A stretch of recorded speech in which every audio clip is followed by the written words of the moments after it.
Hello guys, welcome to Crime Truth Decodes. இன்னைக்கு நம்ம பார்க்க போற video part 1 masked hunter of Osaka உடைய பார்ட் 2 வீடியோ தான் இது. ஸோ நீங்கள் பார்ட் 1 பார்க்கல அப்படின்னா கண்டிப்பாக நான் டிஸ்கிரிப்ஷனில் லிங்க் கொடுத்துருக்கேன். அதை ஃபஸ்ட்டு பார்த்துட்டு நீங்கள் வாங்க, அப்போ தான் உங்களுக்கு கதையோட கண்டினியூவேஷன் உங்களுக்கு புரியும்.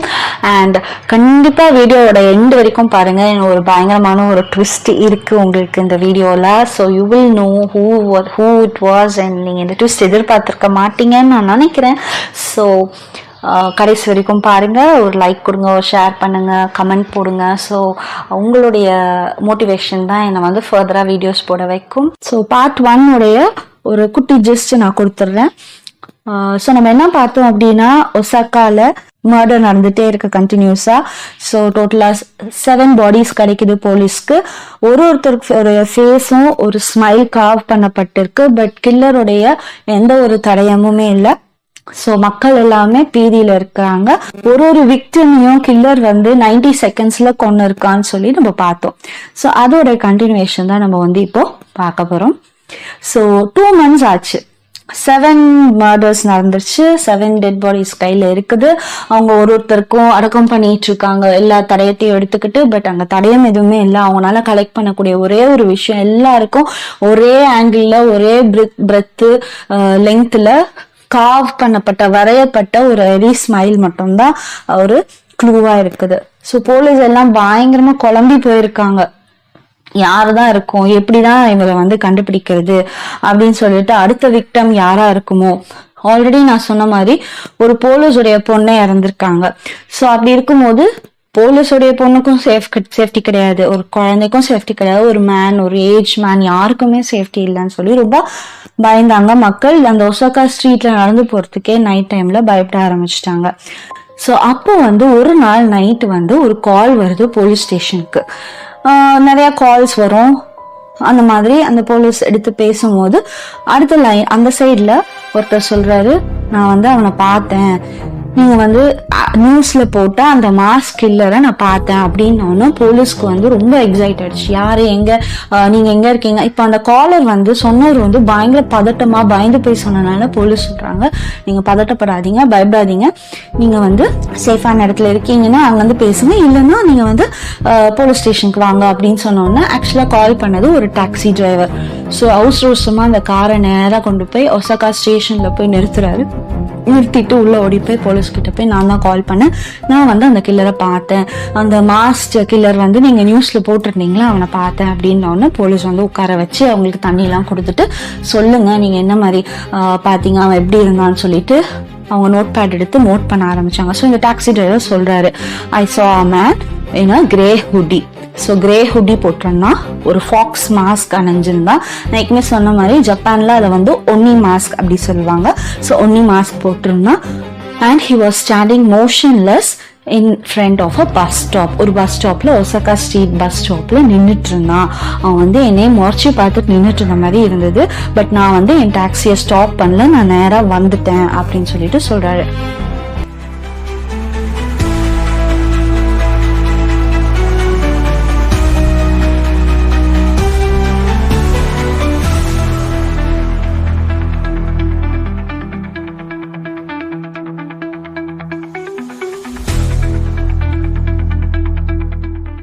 ஸோ போலீஸ் வந்து அந்த மாஸ் ஹண்டருடைய பிசிக்கல் ஃபீச்சர்ஸ் பத்தி கேட்கும் போது அவனோட ஹைட் வந்து 5.11 இருந்ததுன்னு சொல்லிட்டு இந்த டிரைவர் சொல்றாரு.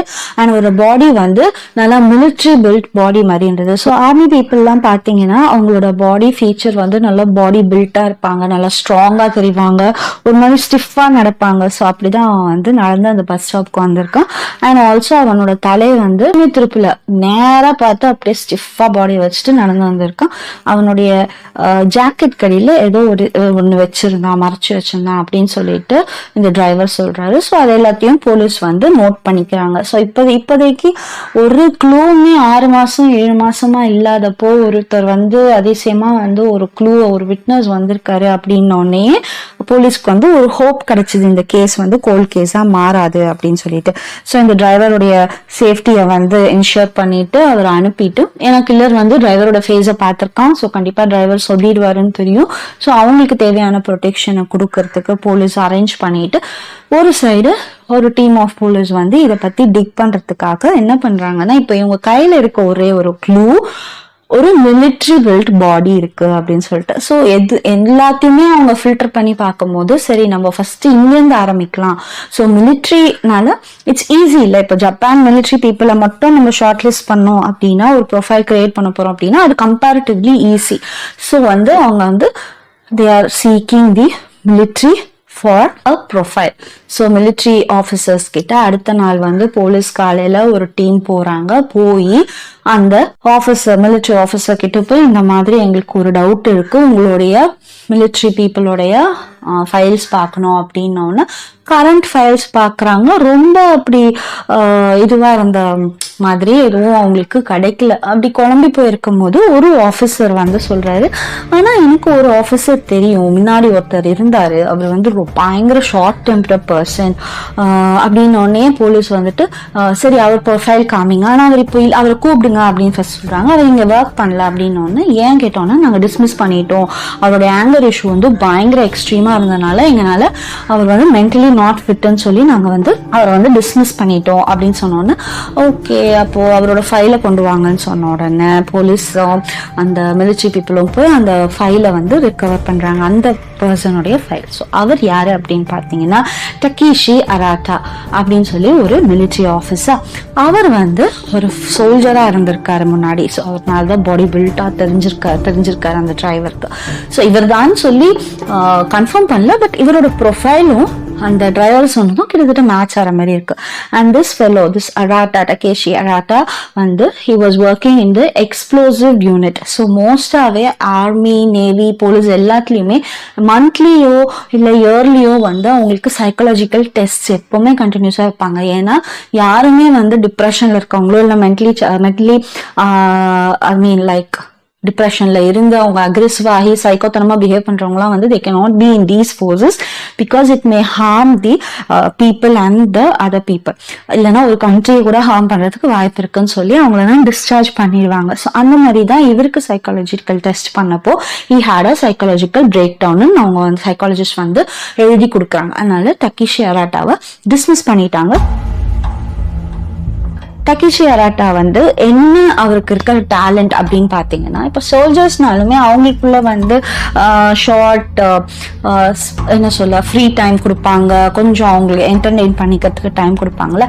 அந்த மாதிரி டைம்ல Takeshi was known for mask role play. So அவர்னால வந்துட்டு ஒரு ரோல் பிளே பண்ண முடியும், அதுவும் மாஸ்க் போட்டுட்டு அந்த மாஸ்க் அந்த இது மாதிரி இமிட்டேட் பண்ணி அவங்கனால வந்து ரோல் பிளே பண்ண முடியுமா.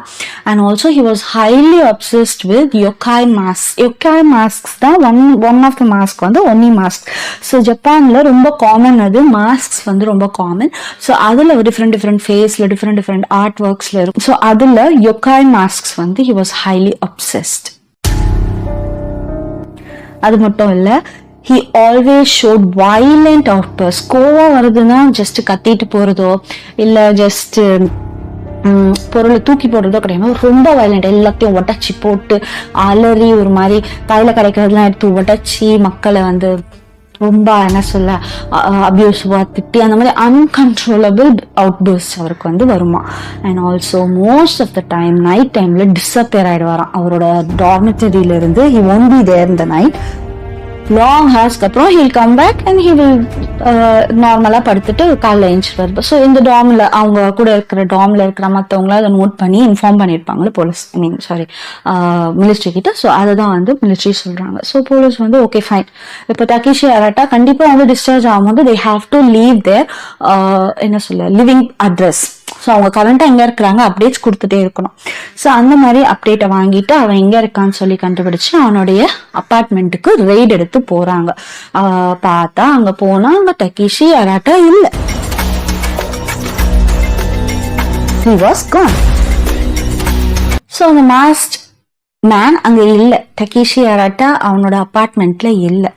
ஆனால் அவனோட அபார்ட்மெண்ட்ல என்ன அவங்க நோட் பண்ணாங்க அப்படின்னா, என்டர் ஆன உடனே ஒரு டேபிள் இருக்கு, நல்லா பெரிய டேபிள்.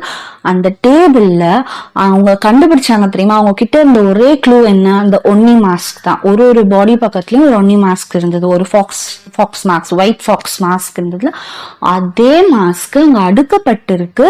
ஆனா ஒரு நீட்டா அரேஞ்ச் பண்ணிருக்காங்க. ஃபர்ஸ்ட் மாஸ்க் மட்டும் காணும். ஸோ இததான் வந்து போலீஸ் அந்த ரூம்ல பாக்குறாங்க. இப்போ அந்த மாஸ்க காணோம்னா என்ன அர்த்தம், த ஹண்டர் ஹேஸ் கான் ஃபார் ஹண்டிங்னு அர்த்தம். ஸோ இவங்க வந்து அடுத்த போலீஸ் எல்லாம் பயங்கர பதட்டப்படுறாங்க. கொஞ்சம் முன்னாடி வந்ததை பிடிச்சிருக்கலாமே, இப்போ வந்து யார் விக்டமா ஆக போறா தெரியலையேன்னு சொல்லி அங்க ஒசாக்கா போலீஸ் ஸ்டேஷனுக்கு அலர்ட் கொடுத்து போலீஸ் வந்து இங்கேயும் அங்கேயும் பெட்ரோல் பண்ணிட்டு அவங்க வந்து அலர்ட்டா இருக்க சொல்லி வார்ன் பண்ணிட்டு இருக்காங்க. ஹண்டருடைய மோட்டிவ் என்ன மர்டருக்கு அப்படின்னு சொல்லிட்டு இந்த team of police who went to raid the house அவங்க வந்து என்ன கண்டுபிடிக்கிறாங்க அப்படின்னா, அவனோட அந்த டேபிள் இருக்கு, அதுக்கு பக்கத்துல ஒரு டிராயிங் போர்டு, பெரிய போர்டு வால் அட்டாச் பண்ணிருக்கான். அது ஃபுல்லா he has drawn smiling faces. ஓகேவா? அது மட்டும் இல்லாம இந்த மர்டர்ஸ் அவன் பண்ணான்னு தெரியுமா, அது நியூஸ்ல போட்டிருப்பாங்களே, அந்த நியூஸ் பேப்பர் கிளிப்பிங்ஸ் எல்லாம் எடுத்து ஐயா வந்து அந்த போர்டுல கிளிப் பண்ணி வச்சிருக்காரு. அது மட்டும் இல்லாம ஒரு நோட் புக் வச்சிருக்கான், டைரி மாதிரி. அதுக்கு ஃபுல்லா என்ன எழுதியிருக்கான் அப்படின்னா, they don't smile at me, I will make them smile. So இப்படி வந்து அந்த நோட்டு ஃபுல்லா எழுதி வச்சிருக்கானோ. அவங்க என்ன பார்த்து ஸ்மைல் பண்ணல, அதனால நான் அவங்கள ஸ்மைல் பண்ண வைப்பேன் அப்படின்னு சொல்லி நிறைய வாட்டி ஒரே ஒரு எழுதல, பேஜா அதை எழுதி வச்சிருக்கான். they don't smile at me and I will make them smile அப்படின்னு சொல்லிட்டு. ஸோ லேட்டரா அவங்களோட சைக்காலஜிஸ்ட் வந்து போலீஸ் அரெஸ்ட் பண்ணி செக் பண்ணும்போது அவங்க வந்து என்ன சொல்லியிருக்காங்க அப்படின்னா, அவனுக்கு ஒரு ட்ராமா இருந்திருக்கு. ஸோ டக்கேஷி வந்து ஒரு அபியூசிவ் ஃபாதரால வளர்க்கப்பட்டவனா. So he was forced to smile. அடிக்கும் போதும் his father would make him smile. ஒரு குழந்தை அடி வாங்குது, அது அழுமா சிரிக்குமா? அழதானே செய்யும். நம்மளே அடி வாங்கும் போது நம்மளுக்கு அழுணும் தான் தோணும். But he was forced to smile by his abusive father. அந்த ட்ராமா வந்து டக்கேஷியோடைய சைக்காலஜிக்கல் ஹெல்த்தை வந்து பயங்கரமா அஃபெக்ட் பண்ணியிருக்கு. So his mind has got twisted completely. So what he has believed was, correcting people na you should use the word smile. So ஒருத்தரை correct பண்றாங்க அப்படின்னா smile பண்ணு. இப்போ நம்ம ஒருத்தவங்களை திட்டும் போது அவங்க ஸ்மைல் பண்ணாங்கன்னா நம்மளுக்கு இன்னொன்னும் கோவம் வரும். கரெக்டா? நீ என்ன காமெடியா எடுத்துக்கிறியா, நீ என்ன எப்பவுமே சீரியஸா இருக்க மாட்டியா நம்ம கேட்போம். பட் இங்க அப்படியே since his mind was twisted, he started thinking that ஒருத்தரை கரெக்ட் பண்றோம் அப்படின்னா அவங்கள வந்து ஃபோர்ஸ் பண்ணி ஸ்மைல் பண்ண வச்சுதான் அவங்கள கரெக்ட் பண்ணும் அப்படின்னு சொல்லிட்டு அவனுக்குள்ள அந்த ஒரு மென்டாலிட்டி வந்துருச்சான். ஸோ இதுதான் வந்து அவனை வந்து அத்தனை பேரை கொல்ல வச்சிருக்குது. ஸோ அவன் பண்ண கடைசி கொலையை பத்தி நம்ம இப்போ பார்ப்போம். ஸோ நான் ஏற்கனவே சொன்ன மாதிரி போலீஸ் டக்கேஷி அராட்டாவுடைய வீடை வந்து ரெய்ட் பண்ணிட்டு இருக்காங்க. But he was not there, only the masks and the drawings and the notebook அதெல்லாம் தான் அவங்களுக்கு கிடைச்சிருக்கு. ஸோ போலீஸ் அதெல்லாம் கலெக்ட் பண்ணிட்டு இருக்காங்க. But they found that one mask was missing, which means டக்கேஷி Arata வந்து கில் பண்றதுக்கு போயிருக்கான்னு அர்த்தம். அந்த மாஸ்கை போட்டுட்டு அந்த மாஸ்க் எடுத்துட்டு அவன் வந்து அந்த பாடி பக்கத்துல வைக்க போறான்னு அர்த்தம். இப்போ நான் ஏற்கனவே சொன்ன மாதிரி போலீஸ் ரெய்ட் பண்ணனால ஒசாக்கா ஸ்ட்ரீட் வந்து போலீஸால பெட்ரோல் பண்ணப்பட்டு இருக்கு. அங்கங்க போலீஸ் நிக்கிறாங்க, மக்கள் அலர்ட்டா இருக்கிறனால இவனால அங்க போய் கொலை பண்ண முடியல. So he chose another different way to kill. So the 8th victim யாரு அப்படின்னு பாத்தீங்கன்னா மியூ ஹோண்டா, 24 years. டூரிஸ்ட் வந்து நின்று ஒரு பார்க், ஓகேவா, அது வந்து ஒசாக்கா கேசல் பார்க் அப்படின்னு சொல்லி ஒரு கேசல் பார்க்ல ஒரு டூரிஸ்ட் கப்புள் அங்க வந்து நம்ம ஊர் மாதிரி இல்லாம மற்ற ஊர்ல எல்லாம் நைட்லயும் ஜெகஜோதியா இருக்கும். நம்ம ஊர்ல தான் சிட்டி இப்போ மெயின் ரோட்ல பாத்தீங்கன்னா நல்லா லைட்ல இருந்து ரொம்ப பிஸியா இருக்கும். நம்ம ஸ்ட்ரீட்ஸ்குள்ள வந்து அப்படி இருக்காது, ஸ்ட்ரீட்ஸ்குள்ள அப்படி இருக்காது. அதே மாதிரி ஒசாக்கா கேசல் பார்க் அங்க வந்து நிறைய பேர் இருக்காங்க. அங்க ஒரு டூரிஸ்ட் கப்பல் இருக்கும் போது they have heard around 12:20 AM ஒரு பயங்கரமான ஒரு அலறல் சத்தத்தை அவங்க கேட்டிருக்காங்க. ஒரு பொண்ணு பயங்கரமா அலற சவுண்டு கேட்டிருக்கு. ஸோ போலீஸ்க்கு உடனே அவங்க கால் பண்றாங்க. போலீஸ் வந்து பார்க்கும்போது பாடி தான் கிடைக்குது. அதே மாதிரி ஒரு பாடி அதே பொசிஷன்ல அதே மாதிரி வரையப்பட்டிருக்கு. இந்த வாட்டி அவளோட ஸ்மைல் இன்னும் டீப்பா இருந்திருக்கு, ஒரு ரிச்சுவல் மாதிரி. ஸோ ஏற்கனவே அவன் போடுற ஸ்மைல் பயங்கர டீப்பா அவன் காவ் பண்ணி விடுவான் ஃபேஸ்ல. இந்த வாட்டி அது இன்னும் டீப்பா அவன் வந்து பண்ணி விட்டுருக்கான். So the victim's name is Miu Honda. She was 24. She is a dancer. And அவங்க வந்து நைட் அவங்களுடைய ஷோவை முடிச்சுட்டு அவங்க வந்து ரிட்டன் ஒரு கிளப்ல தான் அவங்க டான்ஸ் பண்றாங்க. ஸோ அவங்க அதை முடிச்சுட்டு அவங்க வரும்போது அவங்கள இவன் வந்து கொலை பண்ணியிருக்கான். ஆனா இந்த வாட்டி அங்க மாஸ்க் இல்லை. அதுக்கு பதிலா அவளுடைய ரத்தத்தையே யூஸ் பண்ணி கிரவுண்ட்ல என்ன எழுதியிருக்கான் அப்படின்னா, this is the last smile அப்படின்னு சொல்லி எழுதியிருக்கான். ஸோ மாஸ்க் இல்லை இந்த வாட்டி, அவளோட ஸ்மைல் பயங்கர டீப்பா வரைஞ்சிருக்கான். he has chose a different place and அவன் மாஸ்க வைக்காம அங்க என்ன எழுதியிருக்கான் அப்படின்னா, தரையில அவளுடைய ரத்தத்தை வச்சு இதுதான் கடைசி ஸ்மைல் அப்படின்னு சொல்லி எழுதியிருக்கான். எழுதிட்டு அவங்க இல்லை. ஸோ ஆஸ் யூஷுவல் அவங்களுக்கு ஒரு தடயமும் கிடைக்கல. இது ஒண்ணுதான் அங்க இருக்கு. ஸோ போலீஸ் என்ன நினைக்கிறாங்க அப்படின்னா, since he has written this is the last smile எழுதியிருக்கனால போலீஸ் என்ன நினைக்கிறாங்க அப்படின்னா, ஒருவேளை அவன் வந்து சூசைட் பண்ணிக்க போறானோ, இல்லை அவன் கம்ப்ளீட்டா டிஸப்பியர் ஆயிட்டானா நம்மளால எப்படி வந்து அவனை கண்டுபிடிக்கிறது. அவங்க கண்டுபிடிக்கலன்னா இதெல்லாம் வந்து கோல்ட் கேஸா மாறிடும். அப்போ இந்த 8 விக்டிம்ஸோடைய ஃபேமிலியும் வந்து இவங்களதான் வந்து ப்ரெஷர் பண்ண போறாங்க சொல்லிட்டு அவங்க பயங்கரமா அப்செட் ஆறாங்க. ஸோ போலீஸ் என்ன பண்றாங்க அப்படின்னா, எல்லா போலீஸ் ஸ்டேஷனுக்கும் இன்ஃபார்ம் பண்ணி ஜப்பான்ல இருக்கிற all sorts of like rivers, lakes, bridges எல்லாத்துலயும் வந்து பெட்ரோல் பண்ண வைக்கிறாங்க. ஸோ அன்னைக்கு நைட்டு எங்கேயாவது இந்த மாஸ்க் ஹண்டர் வந்து சூசைட் பண்ணிக்க போறான்னா அவனை பிடிக்கலான்னு சொல்லி வெயிட் பண்ணிட்டு இருக்காங்க. அதே மாதிரி சில போலீஸ் வந்து அவன் வீட்டை சுத்தியும், சில பேர் அவன் வீட்டுக்கிட்டேயே வந்து ஒளிஞ்சிருந்தோம் வீட்டுக்கு வரானான்னு பாக்குறாங்க. சில பேர் ஆர்மி பீப்புளையும் அலர்ட் பண்ணி வைக்கிறாங்க. பட் எங்கேயுமே அவன் தென்படவே இல்லை. அன்னைக்கு நைட்டோட அவன் திருப்பியும் ஒசாகாலையும் சரி ஜப்பான்லயும் அவன் இருக்கிற மாதிரி ஒரு அறிகுறியே போலீஸ்க்கு கிடைக்கல. So he was never caught, he was never seen and his identity was never found. So police just presented Takeshi Arata as the prime suspect. So Takeshi Arataன்றவன் தான் prime suspect அப்படின்னு சொல்லி அவங்களால ஜஸ்ட் பிரசன்ட் தான் பண்ண முடிஞ்சது. ஏன்னா அவங்க கண்டுபிடிச்ச ஒன்னே அந்த மாஸ்க் பாடி பக்கத்துல இருந்தது, அந்த டேபிள்ல அவனோட ரூம்ல இருந்தது. And also his diary and the board where he had drawn faces with smiles. So அதை வச்சு டக்கேஷி அராட்டா தான் இருக்க முடியும்னு சொல்லி அவங்க வந்து கன்க்ளூட் பண்றாங்க. பட் அவனுடைய ஃபேஸ் போட்டோவையும் எடுத்து போட்டு நிறைய இடத்துல தேடி பார்க்குறாங்க. ஜப்பான் ஃபுல்லா அலர்ட் கொடுக்குறாங்க, ரான்சம் மணி கொடுக்குறாங்க, அரெஸ்ட் எங்கேயாவது பார்த்தா வாண்டட் லிஸ்ட்ல போடுறாங்க. பட் என்ன பண்ணியும் போலீஸ்னால அந்த கேஸை சால்வே பண்ண முடியல.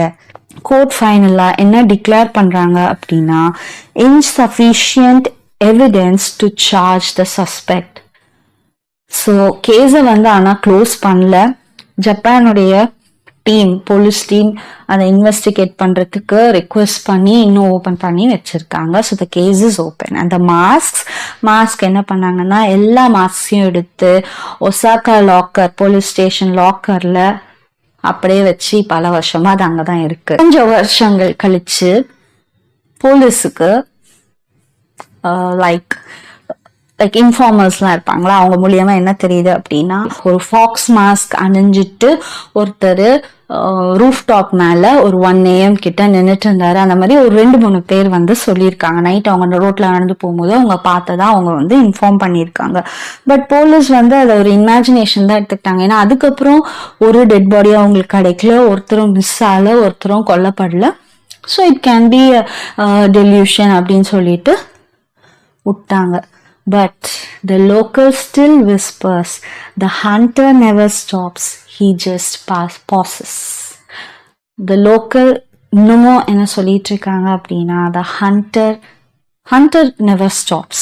கரெக்டா ஹண்டிங்கா அவன் ஸ்டாப் பண்ண போறது இல்லை. மேபி ஒரு சீசனுக்கு he might not hunt, then he might hunt again அப்படின்னு சொல்லிட்டு அவங்க பேச ஆரம்பிச்சாங்க.